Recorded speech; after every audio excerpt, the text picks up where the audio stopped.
Zdaj pa se selimo v Bangkok, glavno mesto Tajske.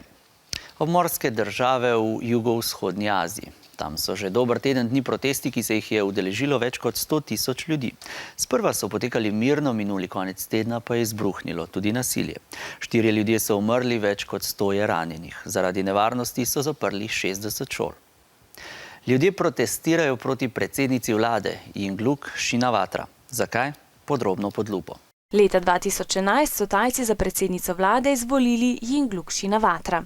Kmalu zatem so jo nekateri začeli obtoževati, da nima dovolj izkušenj za tako pomembno funkcijo. Menili so, da o najpomembnejših stvareh v državi ne odloča sama, ampak da na njene odločitve vpliva brat Thaksin Shinawatra. In zakaj naj bi bilo to slabo? Thaksin Shinawatra je na Tajskem že bil predsednik vlade. Z tega položaja ga je leta 2006 odstavila vojska. Kljub temu je na naslednjih volitvah spet postal premier. Leta 2008 pa so ga obtožili korupcije, kar pomeni, da je kršil zakone. Grozila mu je 2-letna zaporna kazen, zato je še pred koncem sojenja pobegnil v tujino.